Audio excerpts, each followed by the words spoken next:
हरिहंत से है साधु सभी अर्थ की प्रकाशी मांग जो काय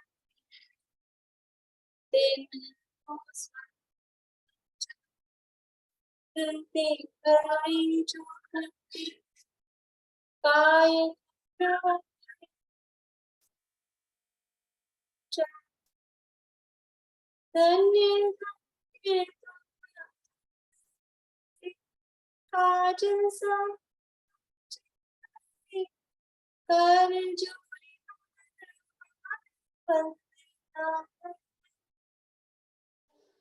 मंगल कल्याण सुख ऐसो हम चाहत है हो मेरी ऐसी दशा जैसी तुम धारी हो मेरी ऐसी दशा जैसी तुम धारी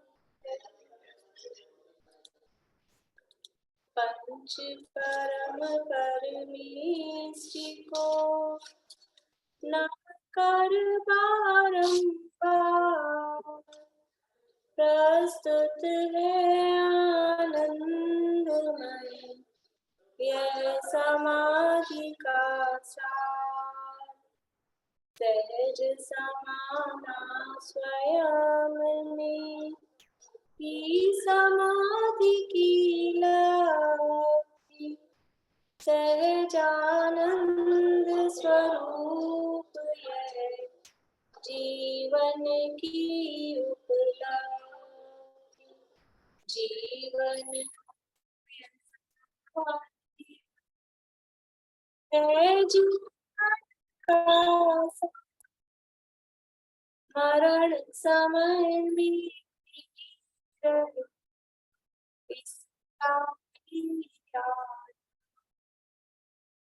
इसका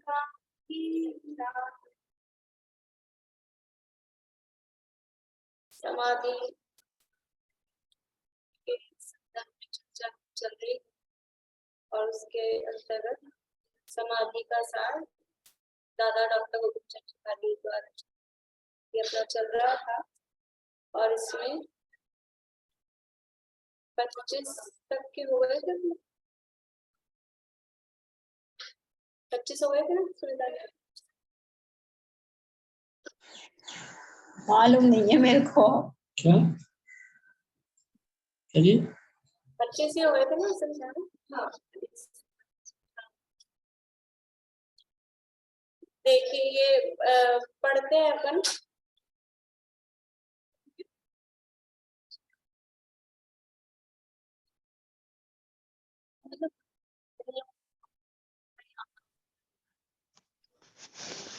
पच्चीस तक ही हुए थे उस दिन हाँ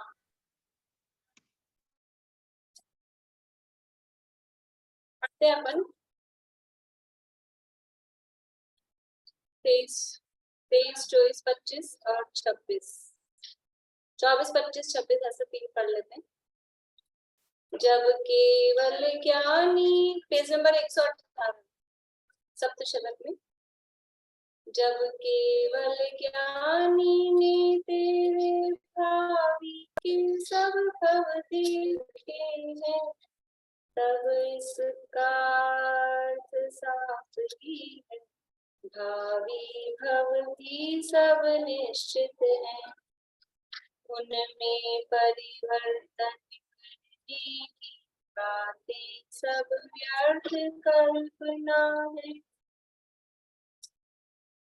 हर परिणामों के संभाल की बातें व्यर्थ जल्पना अरे जहाँ भी जाना है उसके अनुसार भाव होंगे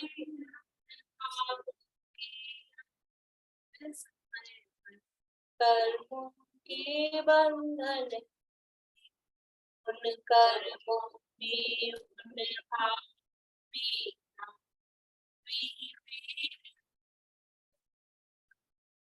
कुछ भी करने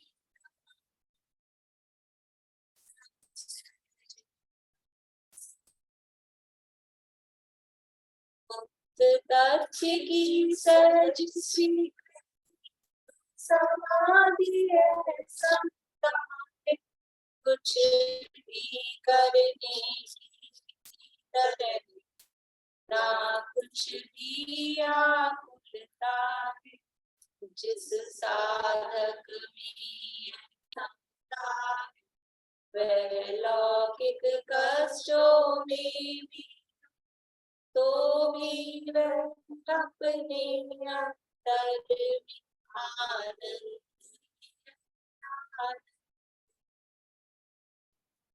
25 नंबर के छंद में कहा था कि अरे जहां भी जाना होगा, जहां भी जाना है उसके अनुसार भाव होंगे, जहां जाना है उसके हिसाब से भाव होंगे, और जैसे भाव होंगे उसके अनुरूप ही फिर कर्मों के बंधन होंगे। अनुकूल समय पर जब उनका समय आएगा वो कर्म बंधने का, तब उन अनुकूल समय पर कर्मों के बंधन होंगे।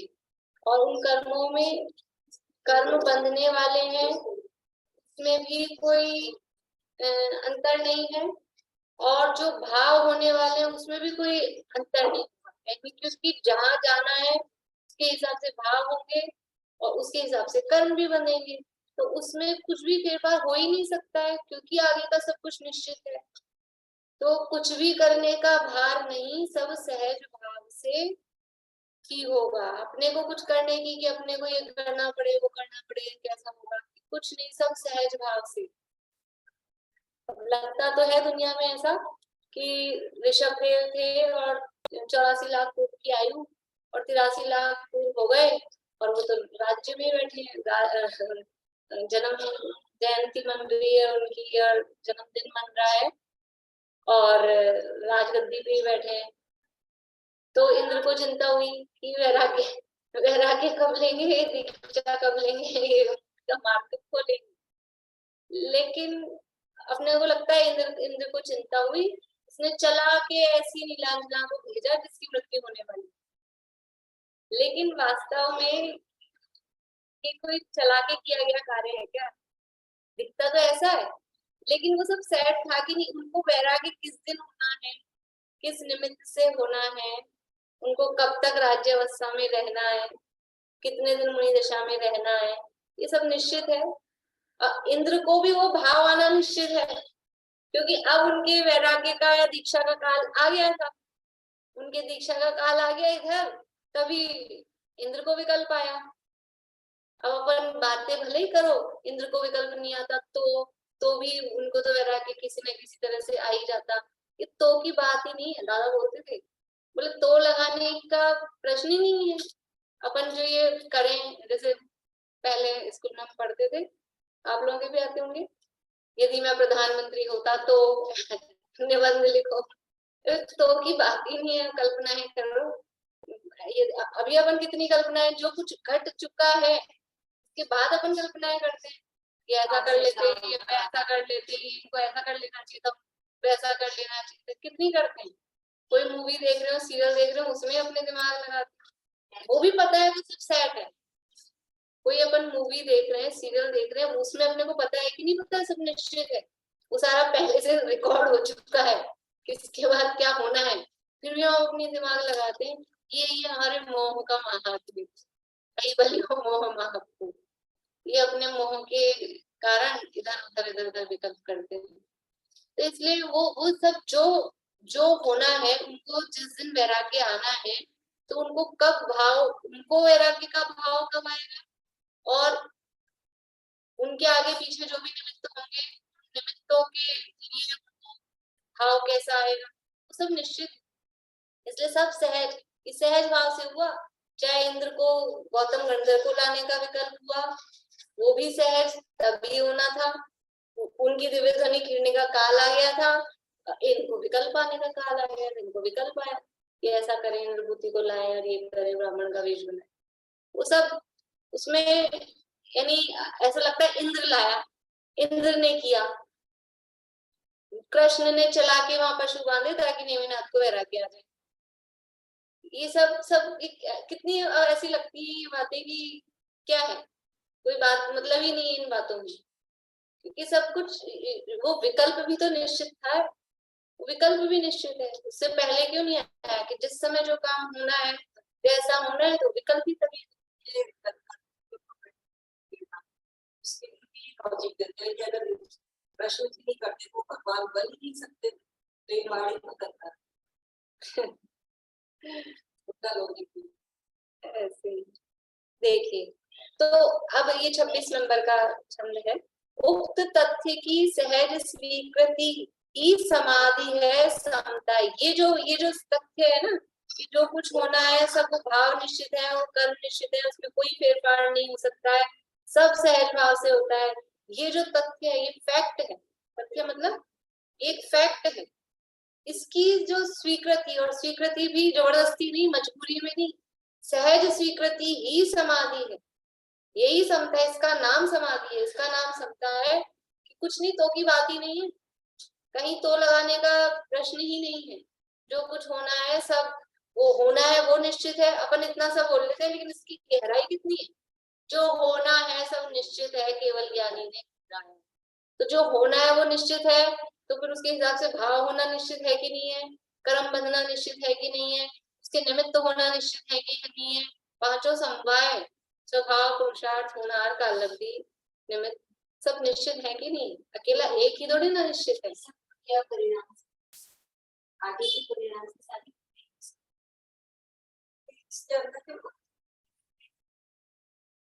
पूरा पीछे का सारा ही ले लो जितना किया है, बस तो खाली एक पीछे की बात कर रहे हैं।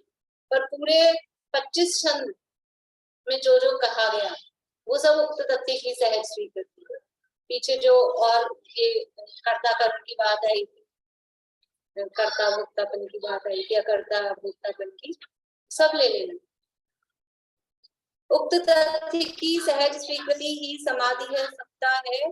कुछ भी करने की किसी तरह की ना कुछ भी आकुलता है, कुछ भी करने की अपने को आकुलता ये होती है, लेकिन अंदर वास्तव में ये श्रद्धा होना चाहिए। अपने कुछ करने की आकुलता कहाँ है, अपन ने ये नहीं किया वो नहीं किया, सब तरह के मतलब होते ही है टाइम पे। मतलब हर व्यक्ति की जो भी परिस्थिति हो, व्यापार धंधे में हो कि शादी ब्याह में हो कि और कामों में हो, लेकिन जिस काम को जब होना है तभी होगा। कुछ भी करने की किसी तरह की ना कुछ भी आकुलता है। जिस साधक में यह समता है वह लौकिक कष्टों में भी हो तो भी वह अपने अंतर में आनंद में है, आनंद में है। उन दिनों जब दादा ने ये लिखा था ना, तो एक तो दादा की आनंद वो जो एक लिखा है यही है ध्यान, यही है योग। योग वो अपने द्रव्य संग्रह की जो गाथा है ना 56वीं, उस गाथा का भाव लेके द्रव्य संग्रह विधान की ही जयमाला है वो एक्चुअल में। तो उसमें तो अनंतानंद अनंतानंद 6-8 बार लिखा है, अनंतानंद अनंतानंद हरे भोगे काल। यहाँ पे भी वही, जिस साधक में यह समता है। कौन सी समता? कि अपने को कुछ करने की कोई हेडक ही नहीं है, कोई टेंशन ही नहीं है, जो कुछ होना है सब निश्चित है, सब कर्म उस हिसाब से कर्म बनना निश्चित है, भाव होना निश्चित है, नाम किसी एक करता है ना भोगता है, कुछ नहीं। ये जिसको समझ में स्वीकृति आ गई तो वो है साधक, वो साधना कर रहा है। अपने को कौन दिखता है साधक? कोई ऐसे बैठे बैठे और सीधी कमर और बाहर से कोई ऋषि मुनि जैसा हो जाए, वो साधक दिखता है। साधक मतलब ये है साधना, समाधि की साधना। क्या है समाधि की साधना? की समता भाव।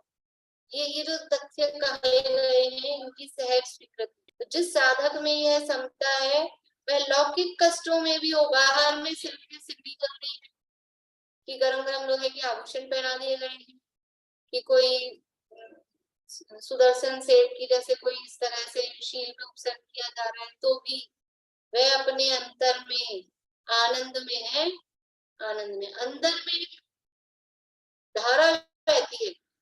जैसे दिन में कहानी चल रही थी अपने अनंतमती की, अब बाहर में वो रोती भी दिखाई देगी, रोएगी भी। जंगल में छोड़ दिया, बील ने पकड़ लिया, राजा ने पकड़ लिया, तो बाहर में रोती हुई भी दिखाई देगी, लेकिन फिर भी अंदर में एक समता कि जो कुछ होना है, जब होना है, जैसा होना है, सब निश्चित है। ये समता। तो जिस साधक में यह समता है वह लौकिक कष्टों में भी हो, सीता जी हो, अंजना हो, जंगल में छोड़ दिया, अभी तो बन्ने मुनिराजों के नाम लिए, लेकिन मुनिराज ने ऐसे ही, गृहस्थ, और गृहस्थ में भी स्त्रियां, तो भी वो साधक है, अंदर एक समता है। जंगल में छोड़ दिया गर्भवती अवस्था में, तो भी अपने अंदर में आनंद में है, आनंद में। आप कह रहे हो आनंद में हूँ, हमने तो बाहर से फोटो खींची थी, रोती हुई दिख रही थी, विलाप करती हुई दिख रही थी, कि बाहर की बात अलग है लेकिन अंदर एक शांति की धारा वो अलग चलती है। ये जो शुद्ध परिणति कुछ अलग शुद्ध तो उपयोग तो नहीं है, परिणति तो अलग ही, मतलब वो उसको जो भाव भी नहीं बोलेगी कि शुद्ध परिणति, तो वो जो जितनी कषाय का अभाव हुआ है उतनी कषाय के अभाव पूर्वक जो वीतरागता अंदर चलती है, उसका नाम परिणति।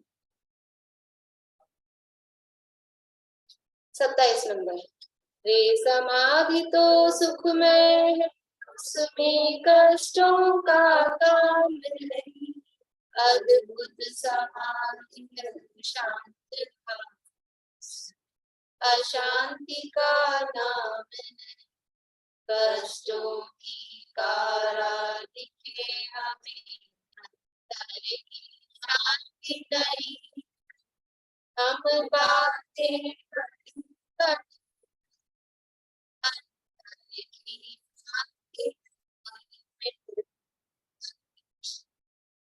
समाधि कैसी है, बाहर से दिख रहा है वो कष्ट में, समाधि धारण करने वाला कष्ट में है, बाहर से कोई कुछ भी कर दे ऐसा हो जाए, कि वो समाधि कष्ट का नाम नहीं है। समाधि नाम सुनते ऐसा लगता है संलेखना समाधि, तो अब तो वही खाना नहीं, पीना नहीं, पहनना नहीं, उड़ना नहीं, और बस, तो ऐसा कष्टदायक दिखता है। लेकिन समाधि सुख, सुख अवस्था का नाम समाधि है, जो अंदर में सुख फील कर रहा है, अपने आप में आनंद फील कर रहा है, वो समाधि में। क्योंकि आनंद कब होगा, सुख कब होगा, सुख होता है निराकुलता का नाम, निराकुल दशा में सुख होगा। और निराकुल कौन होगा, जो समता में होगा। और समता कब आएगी, जब ये तथ्य की सहज स्वीकृति होगी, तब समता आएगी। समता आएगी तो निराकुलता है। यद्यपि एक अर्थवाची भी है सब, लेकिन अभी अपन समझ लो उसमें कारण कार्य लगाएं, तो समता होगी तो निराकुलता होगी, निराकुलता होगी तो सुखी होगा, तो आनंद होगा, और आनंद होगा तो समाधि होगी, नहीं तो समाधि नहीं है, फिर कषाय है।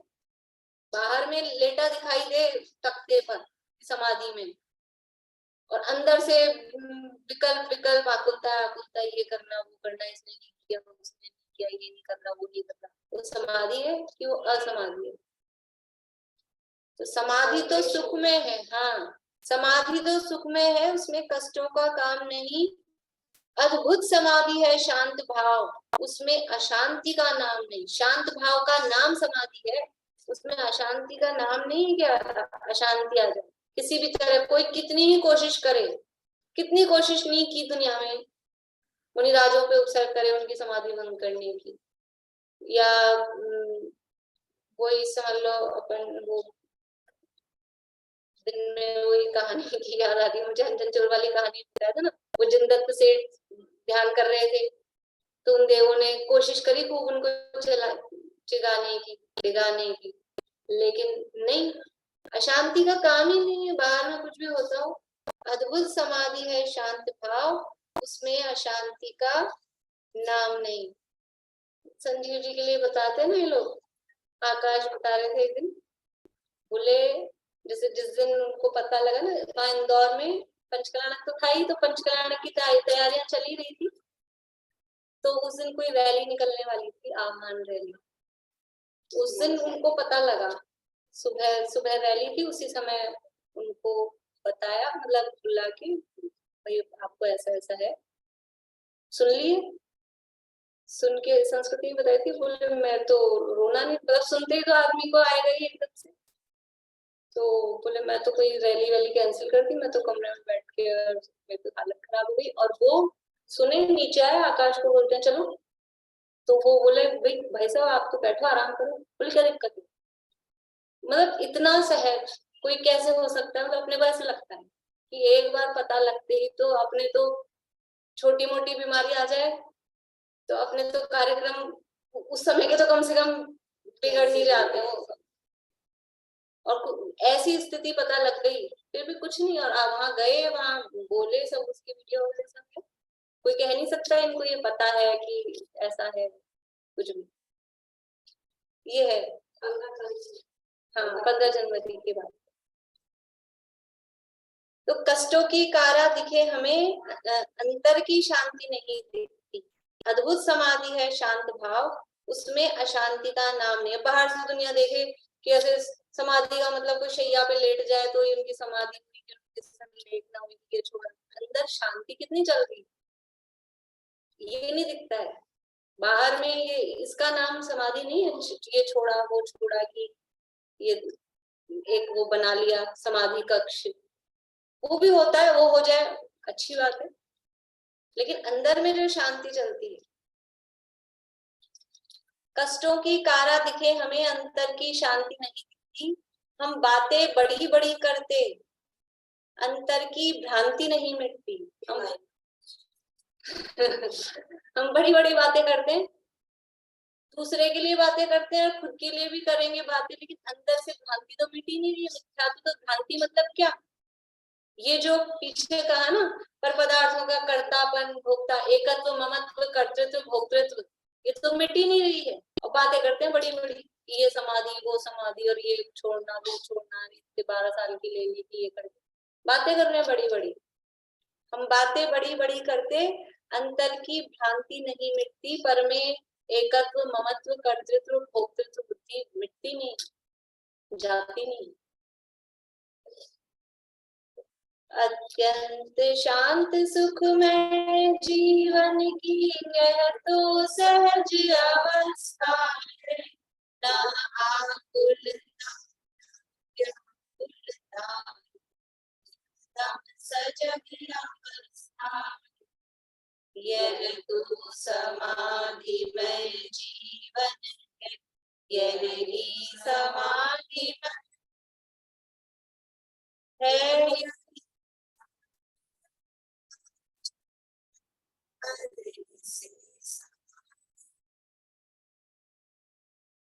अत्यंत शांत सुखमय जीवन की यह तो सहज अवस्था है। ये समाधि कोई एबनॉर्मल, कोई अलग से ओढ़ी गई, कोई ग्रहण की गई ऊपर से, ऐसी स्थिति नहीं है। ये तो शांत जीवन की अपने आप ही अवस्था होती है ना, जिसका जीवन शांत है, समता में है, ये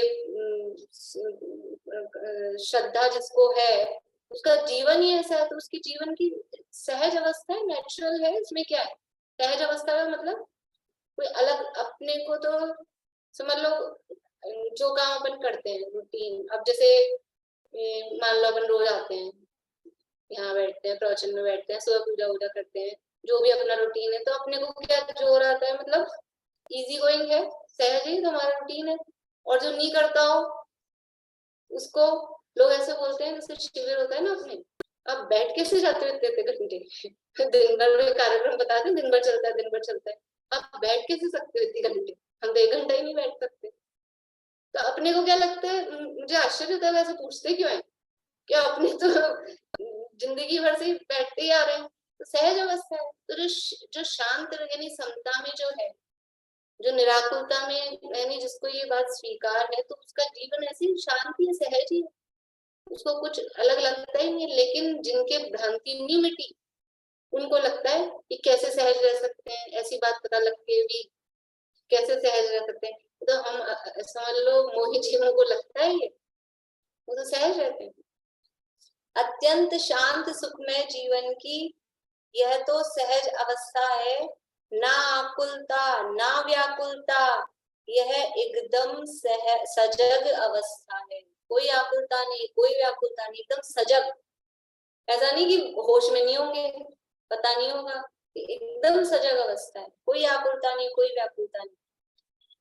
यह तो समाधि में जीवन है, यह ही समाधि में मरण कहा है, यही ज्ञानियों का जीवन, पर इसे समाधि मरण कहा। ये समाधि में जीवन है और यही समाधि में मरण है।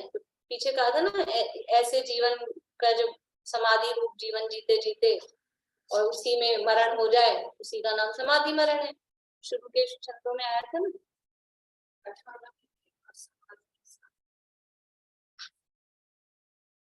हाँ, सत्य श्रद्धा के साथ समाधि रहे निरंतर जीवन भर, हर समाधि के साथ मरण हो, ये रहे भावना जीवन भर।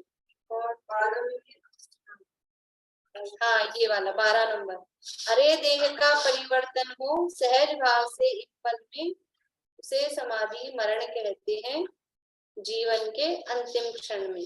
तो ये जीवन समाधि में है, तो ये समाधि में जीवन है, और यही समाधि में इसी को, जब वो जीवन पूरा हो गया, आयु पूरी हुई, उसी को समाधि मरण कहते हैं। यही ज्ञानियों का जीवन, ज्ञानियों का जीवन यही, ऐसा ही जीवन ज्ञानियों का होता है, इतना सहज, इतना सरल, इतना सजग, इतना शांत, ये ज्ञानियों का जीवन होता है। और ये ज्ञानियों का जीवन है, और इस ज्ञानियों के इस जीवन को ही समाधि मरण कहा है। समाधि मरण, मरण तो एक समय का काम, मरण कितनी देर में होता है, जीवन ही तो चल रहा है बाकी टाइम तो। ये ज्ञानियों का जीवन है, और ऐसे जीवन के साथ ही जब देह का परिवर्तन, उसी का नाम समाधि मरण है यही ज्ञानियों का जीवन, और इसे समाधि मरण कहा। दादा ने भी इसी पे प्रवचन किए थे वहाँ पंचकलाणक में, मतलब समझ लो लास्ट प्रवचन दादा के भी वही थे, और इसी पे किए थे। हाँ यही चल रहा है, लेकिन फिर भी कभी कभी विषय बदल जाते हैं। हाँ, पर अभी तो पंचकलाणक पे करते हो, लेकिन फिर उनका मानस बदल गया। वो जिनेंद्र बता रहे थे, बोले पंचकलाणक की तैयारी करके गए थे, पंचकलाणक वाली बुक्स रखवाई थी, वही करने वाले थे, फिर एंड टाइम पे सीट पे बैठ के बोलते हैं कि नहीं समाधि का सारा पे करूंगा बाद में। संजीव जी का पता लगा, जैसा भी तो माहौल ऐसा हो गया।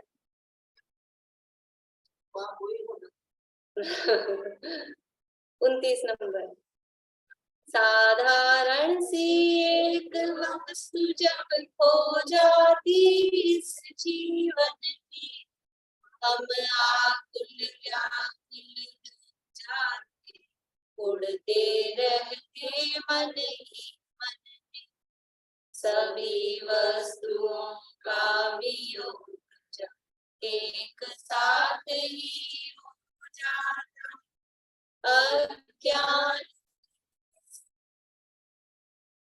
उसको ही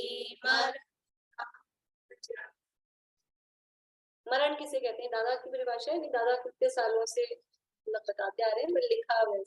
मरण किसे कहते हैं कि जितने भी संयोग है ना, अभी सारे संयोगों का एक साथ छूट जाना, सारे संयोग एक साथ छूट जाए, उसका नाम है मरण। साधारण सी एक वस्तु जब खो जाती है जीवन में, कितनी बार रुमाल के लिए कहती हूँ, एक रुमाल छूट जाए 2-4 दिन तक निकलता नहीं हो दिमाग से, 2-4-10 दिन बाद उतरता है दिमाग से। तो एक साधारण सी 5-10-20 रुपए का रुमाल, और वो खो गया तो हम आकुल व्याकुल हो जाते हैं, उड़ते रहते हैं, वही मेरा रुमाल, मेरा रुमाल, मेरा रुमाल चला गया, नजर कहीं गिरा हो ना ऐसे यहाँ से मंदिर तक जाते हैं, तो हफ्ते भर तक नजर उस रुमाल को ढूंढती रहती है कहीं मिल जाए, ऐसा उड़ते रहते हैं मन ही मन। और थोड़ी सी तो रुमाल है, फिर जैसे जैसे वैल्यू बढ़ती है वैसे वैसे वो चलता रहता है दिमाग, उड़ते रहते मन ही मन में। अब मरण होने पर क्या होता है, सभी वस्तुओं का वियोग जब एक साथ ही हो जाता, जब एक वस्तु खोने पर हमारी ये हालत होती है साधारण, तो जब सारी वस्तुओं का वियोग एक साथ हो जाता है, तो अज्ञानमयी इस दुनिया में उसको ही मरण कहा जाता है। दुनिया में सारी वस्तुएं, सारे संयोग छूट गए, उसका नाम है, ये संयोग मिले तो उसको जन्म कहा जाता है। शरीर का संयोग हुआ, शरीर के संयोग के साथ में उसको जन्म देने वाले उसके रिश्तेदार, माता पिता और जो भी वस्तुएं उनका संयोग होता है। पर इस शरीर का संयोग छूटा तो सबका संयोग एक साथ छूट जाता है, फिर वो माता पिता, भाई बहन, पति पत्नी सब छूट जाते हैं। दुनिया में उसको ही मरण कहा जाता है, यानी सारी वस्तुओं का एक साथ वियोग हुआ और दुनिया में उसको मरण कहा जाता है। जब मैं सोच रही हूँ इसको पूरा कर लिया, मैं इसलिए ज्यादा टाइम नहीं लगा रही, सरल ही है, समझ में आ ही रहा है।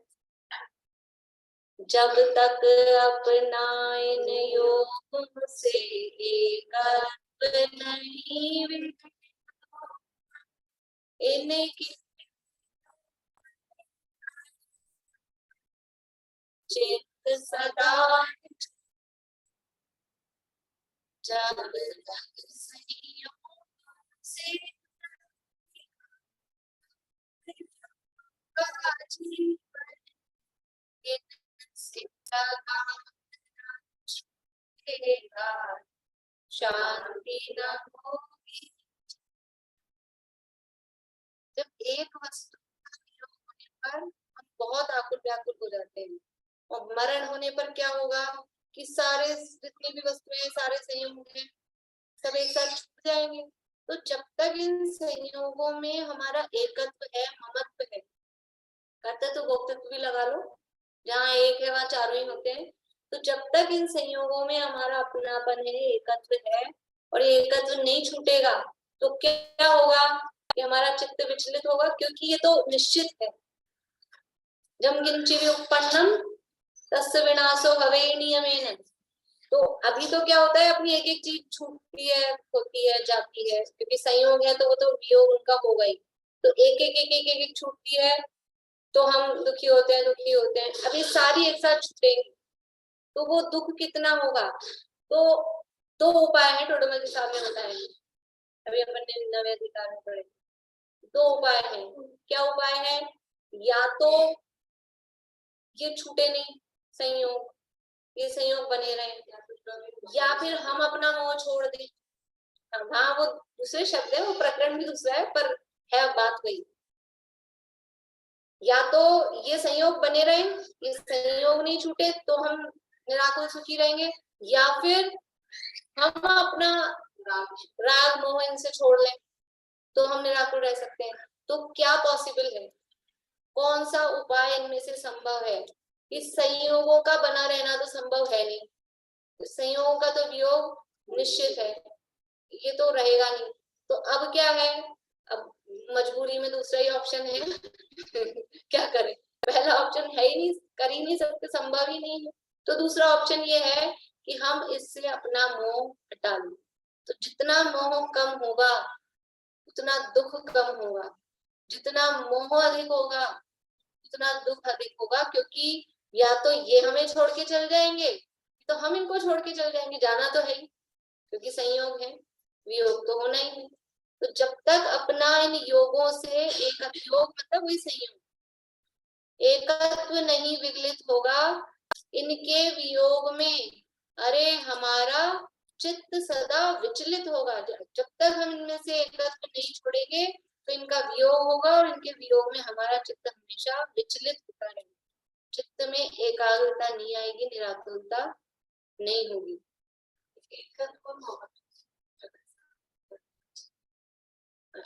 एकत्व में ये मैं हूँ और ममत्व में ये मेरा है, तो अंतर होता है। जैसे ये मोबाइल में ममत्व होगा, एकत्व नहीं होगा, तो इतना अंतर होता है। जैसे शरीर से एकत्व, कभी कभी स्त्री पुत्रादिक से भी एकत्व होता है, लेकिन फिर भी वो एकत्व और ममत्व साथ में होता है, वो इतना ज्यादा होता है कि वो एकत्व जैसा लगता है, लेकिन एकत्व मतलब मैं पना तो शरीर में ही मुख्य रूप से, बाकी तो होने वाले का मोबाइल में भी हो जाएगा। इतना कितना होता है कि मान लो क्रिकेट के प्रेमियों को भारत की टीम में इतना एकत्व होता है कि इंडिया हार गई या पाकिस्तान जीत गई तो कुछ तो टीवी फोड़ देते हैं, कुछ उससे भी आगे बढ़ जाते हैं, आत्महत्या ही कर लेते हैं कुछ लोग। मतलब इतनी ज्यादा वो भारत में एकत्व बना उनका हो जाता है। बहुत से लोग मतलब पहले ऐसे आते थे, सुसाइड कर लिया, आत्महत्या कर ली, ऐसा। तो वो पर वो कम मुख्य रूप से शरीर में ही एकत्व होता है, बाकी कहीं कहीं फिर बाहर वाले भी जितना मगन होता है उनमें भी एकत्व जैसा, पर अंतर तो जब तक अपना इन योगों से एकत्व नहीं विगलित होगा, इनके वियोग में अरे हमारा चित्त सदा विचलित होगा। जब तक संयोगों से विरक्ति का भाव न होगा जीवन में, इनसे लगाव न छूटेगा, तो शांति न होगी जीवन में। अन्ना जी एक गुरुदेव का वो सुनाया करते थे, मतलब ये है ना कि जब तक इन संयोगों से विरक्ति का भाव, उसके लिए मतलब गुरुदेव कितने निष्प्रह और कितने विरक्त रहते थे। कोई आते थे, लोग जाते थे, मान लो दादा और अन्ना जी, और तो खूब अच्छे, और जो विद्वान होते थे, पंडित होते थे, उनसे तो बहुत अच्छे प्रीतिपूर्वक बात करते थे। लेकिन अन्ना जी बोले, एक दिन वो बैठ के स्वाध्याय कर रहे थे, मैं आया और मैंने कहा कि स्वामी जी मैं जा रहा हूँ। नहीं जाओ वो नहीं, वो पढ़ रहे, जाओ की बात ही नहीं, रुक जाओ की बात नहीं, कुछ नहीं, वो अपने स्वाध्याय कर रहे थे। फिर उनको लगा इन्होंने नहीं सुना होगा, फिर दोबारा बोले स्वामी जी मैं जा रहा हूँ। फिर कोई नहीं, कुछ नहीं। फिर उन्होंने एक बार और कहा, तो ये इस गाथा में ये आया, जो भी वो पढ़ रहे थे, इस गाथा में ये कहा, इस गाथा में ये कहा, कोई नहीं। रुकते हो तो अच्छी बात है, या नहीं रुक रहे हो तो मतलब कुछ नहीं ऐसा। और अब अपनापन कर लो, क्यों जा रहे हो अभी तो और रुकते, ये तो वो मोह होता है, कोई भी हो मोह होता है। अभी आप मतलब समझ लो अपने में है, आपको यहाँ सब खाली हो गया तो चले गए, तो क्या है, थोड़ा सा ऐसा होता है कि वो चले गए, उनसे मिल लेंगे, कभी मिलते हैं तो प्रसन्नता होती है, ऐसा लगता है। लेकिन गुरुदेव एकदम निष्प्रह, कुछ नहीं। तो जब तक इन संयोगों से विरक्ति का भाव ना होगा जीवन में, इनसे लगाव ना छूटेगा, तो शांति ना होगी जीवन में। जितना ज्यादा संयोगों में एकत्व ममत्व रहेगा, उतनी अशांति, क्योंकि नियम वही है, फैक्ट वही है कि संयोगों का वियोग निश्चित है, वो सदा एक से रहने वाले हैं नहीं। अब इनमें परिवर्तन होगा तो फिर यहाँ भी परिवर्तन होता रहेगा, यहाँ भी उथल पुथल मस्ती रहेगी, तो शांति हो नहीं सकती। यदि समाधि में जीवन है तो मरण समाधि में होगा, यदि जीवन है पुनतामय, मरण कहाँ सुखमय होगा। संयोगों से कर्म जो ममता छोड़ो, करतापन भोक्तापन तोड़ो, अपनापन जोड़ो, अपनापन जोड़ो अपने में, अपने में अपने स्वयं समा जाओ, अपने मय ही तुम, अपने में अपना सब कुछ, स्वयं स्वयं ही सब कुछ। रे समाधि का क्या करे, जब स्वयं समाधि में। यदि समाधि में जीवन है तो मरण समाधि में होगा। ई भी लगा सकते हैं तो वो बढ़ जाएंगे अक्षर। यदि समाधि में जीवन है तो मरण समाधि में ही होगा। तो जीवन समाधि में चला है ना, मरण समाधि में होगा। यदि जीवन है आकुलता में तो मरण का, देखो मरण किसका नाम जो शुरू में कहा था ना, ये चल रहा है। जब तक अपन जिंदा है तब तक क्या है, जीवन है ना, और जब तक जिंदा है तब तक जीवन है, और जीवन आकुलता में है। और मरण तो एक समय का काम, मरण तो एक समय का काम है। तो जब आपके पूरे टाइम तो यहाँ आकुलता चली आ रही है, और फिर सोचो वो एक समय का जो टाइम है उसमें निराकुल हो जाए, शांति हो जाए, कैसे होगी? यहाँ से ही शांति चली आ रही होगी तो यहाँ पे भी शांति रहेगी, और यहाँ अशांति चली आ रही है, आकुलता चली आ रही है, तो यहाँ पे भी आकुलता है। यदि जीवन है आकुलता में तो मरण कहाँ सुख में होगा। तो अब क्या करें, अभी अंतिम बात, अंतिम हमको क्या करने योग्य है वो बता रहे हैं। संयोगों से एकत्व तजो, ममता छोड़ो संयोगों से। एकत्व ममता यानी ममत्व। कर्तापन भोक्तापन तोड़ो, कर्तृत्व और भोक्तृत्व, संस्कृत में तृत्व प्रत्यय लगाया, यहाँ पन लगाया हिंदी। अपनापन जोड़ो, अपने तो तोड़ो तोड़ो छोड़ो छोड़ो, ठीक है, तोड़ने की छोड़ने की बातें करते हो कि नहीं, जोड़ना भी है। क्या करना है, अपनापन जोड़ो अपने से। अभी अपनापन जुड़ा हुआ है संयोग पर में, वहां से हटाकर अपने में एकत्व, ममत्व, कर्तृत्व, भोक्तृत्व करना, लेकिन कहाँ करना, अपने में, और उसका नाम दिया है अपनापन। तो संयोगों से एकत्व, ममत्व, कर्तृत्व, भोक्तृत्व छोड़ो और अपनापन, यानी मैं कौन हूँ, मेरा क्या है, मैं किसका करता हूँ, मैं किसका भोगता हूँ, कि मैं अपना ही, मैं हूँ और मैं ही मेरा हूँ, मैं ही अपना करता धरता और मैं ही अपना भोगता। हाँ, अपनापन जोड़ो अपने में और अपने में ही जमो रखो, अपने में स्वयं समा जाओ, अपने में ही तुम हो जाओ। क्या करना है, अपने को जानो, पहचानो, अपने में जम जाओ, रम जाओ, लीप जाओ, समा जाओ, बस ये करना। संयोगों से, पर पदार्थों से एकत्व महत्व छोड़ो और मैं कौन हूँ, एक ज्ञायक भाव, एक चैतन्य स्वरूपी ज्ञाता दृष्टा है जो भगवान आत्मा, वो मैं हूँ, ऐसा मैं हूँ, तो उसमें अपनापन लाओ। अपनापन जोड़ो अपने में और अपने में ही जमो रमो, अपने में स्वयं समा जाओ, अपने मैं ही तुम हो जाओ।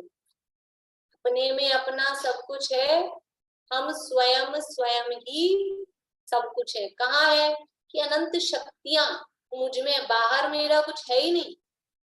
बाहर जो हम ढूंढ रहे हैं, जो ये संयोगों में भी हम ढूंढ रहे हैं, तो सुखी की खोज करते ना, सुखी चाहते हैं, तो बाहर कहीं सुख है ही नहीं, अपना सुख अपने में ही, इसलिए अपने में अपना सब कुछ है, हम स्वयं स्वयं ही सब कुछ है। रे समाधि का क्या करना, कोई कहा भी आप समाधि ले लो, ये तो उन्होंने समझ लो खुद की भावना ही लिखी है। तो किसी ने कहा आप इतने बीमार हो रहे हो, समाधि ले लो, तो वो जवाब दे रहे, रे समाधि का क्या करना, जब स्वयं समाधि में ही है, तो समाधि में ही है, अलग से समाधि क्या लेंगे, हमारे तो चली रही है समाधि, अलग से समाधि क्या लेंगे। रे समाधि का क्या करना, जब स्वयं समाधि मय ही है। ये अपन ने थोड़े फास्ट लिए, लेकिन छंद बहुत मतलब गुणता वाले, लेकिन मैं सोचू टाइम हो गया, फिर भी मैं सोचू पूरा करेंगे। साधारण सी बात है सब संयोग वियोग, अरे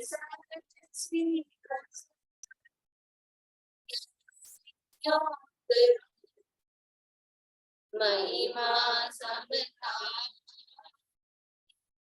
जग में सब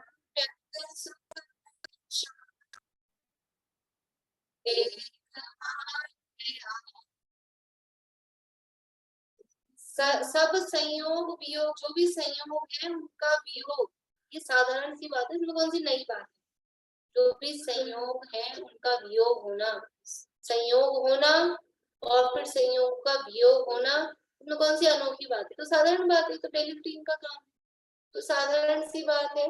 अरे सहज स्वीकृत करो यह संयोग वियोग, इसलिए जो संयोग वियोग हो रहे हैं इनको स्वीकृत करो कि तो होते हैं, तो साधारण सी बात है, इसमें क्या है। महिमा समता भाव की, जग में अपरंपार, महिमा किसकी, संयोग होने की या संयोग के वियोग की, ये कोई महिमा नहीं है, कोई बड़ी बात नहीं है, तो साधारण सी बात है। लेकिन बड़ी बात क्या है, महिमा किस चीज की है, कि समता भाव अंदर में रहे। और समता भाव कैसे, जो अपन ने पीछे जो देखी थी कि जो बातें कही उसकी स्वीकृति, उक्त तथ्य की सहज स्वीकृति, हाँ, वो समता भाव कि जो कुछ होना है सब सहज भाव से ही होना है, ये समता भाव। इस समता भाव की महिमा, वो कोई अपरंपार, यानी उस महिमा का कोई पार नहीं है, ऐसे अचिंत्य उसकी महिमा है। और सम्यक सुखमय शांति का, सम्यक यानी वास्तविक सच्चा, जो सुख रूप शांति है, सच्ची शांति है, वास्तविक शांति है, उसका एकमात्र आधार क्या है, उसका एकमात्र आधार भी ये समता भाव ही है। यानी हम यदि जीवन में सच्चा सुख, सच्ची शांति चाहते हैं, तो ये जो समता भाव यहाँ समाधि के सार में इस समता भाव का उपदेश दिया गया है, उस समता भाव को हम जीवन में अपनाएं तो हमारा जीवन सुखमय शांतिमय होगा। जीवन को सुख रूप शांति रूप बनाने का एकमात्र आधार समता भाव ही है। और वो समता भाव कैसे आएगा कि कहीं कुछ फेर फार नहीं करना है, जो कुछ होना है सब सहज भाव से होना है। मैं किसी पर पदार्थ का करता नहीं, भोगता नहीं, पर मैं नहीं, पर मेरा नहीं, ये जो सब बातें हैं, ये जो सिद्धांत है, इनकी स्वीकृति से ही अंदर जो स्वीकृति हो अंतर में, तब वो समता भाव आता है। और ऐसा समता भाव हमारे जीवन में प्रकट हो। ये क्यों हमने पढ़ा है? ऐसे ही प्रसंग तो था ही, लेकिन फिर भी हमारा जीवन भी ऐसा समाधिमय हो। हाँ, हमारे जीवन ये समाधिमय हो और ऐसा समता भाव हमारे जीवन में उत्पन्न हो, क्योंकि संयोग योग ये तो बन ही रहे हैं, रोज ही बनते हैं। कभी बड़े लेवल पर होता है, कभी छोटे लेवल पे, तो रोज ही होते हैं संयोग। तो ये सब चलते हैं, तो हमारा जीवन शांति में रहे, समता में रहे, और ऐसे समता भाव पूर्वक ही जीवन का अंत हो, इस भावना के लिए कि हमने समाधि का सार पढ़ा है। कभी कभी वो टाइम तो होता नहीं है, कभी होता है, पर कभी कभी पाठ किया करें, अपने आप से ही किया करें घर में। हाँ हाँ, घर में ऑडियो तो है इसकी यूट्यूब पे, मैंने भेजी भी थी लिंक, तो इसको सुने करें कि हमारा जीवन समाधि में हो, इसी भावना से। अभी की बात पूरी करते हैं। कल से हम शुरू करेंगे रहस्यपूर्ण चिट्ठी, बहुत ही अद्भुत अजब गजब की थोड़ामजी द्वारा लिखी हुई, और उसमें आत्मानुभव की बातें, आत्मा का अनुभव किस प्रकार होता है, उस दशा में क्या होता है, ऐसे अद्भुत चर्चा उस रहस्यपूर्ण चिट्ठी में है। कल से अपन उसको प्रारंभ करेंगे। ये दोला शब्द है क्या चीज? वो रोला तो छंद का नाम है, जैसे दोहा होता है रोला, बस वो पर बहुत अच्छे हैं ये दोहा शतक, रोला शतक बहुत ही अच्छे हैं। ये सप्तशतक में जो भी है, अपन यूं ही पढ़ेंगे ना तो समझ में आएगा, इतने सरल है, इतने अच्छे हैं। दोहा शतक है, रोला शतक है, और कुछ कुछ शतक वगैरह भी है आगे। तो अवश्य ही ये बुक आप लोग जब अगर होगी तो हाँ कोरियर हो जाएगी। जिनको अगर बुक चाहिए हो तो एड्रेस भेज दीजिएगा, नहीं तो पीडीएफ से जैसे भी। पर बहुत अच्छे हैं पाठ करने के लिए, अपना उपयोग लगाने के लिए। इनकी सबकी ऑडियो है, रोला शतक, दोहा शतक सबके ऑडियो है, तो गाड़ी वगैरह में, कार में भी चला के रखे ना, बहुत अच्छे लगते हैं उसमें। चल जिनवाना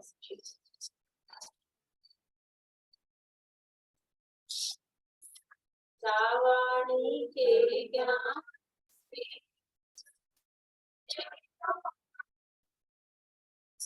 वाणी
एक प्रश्न है।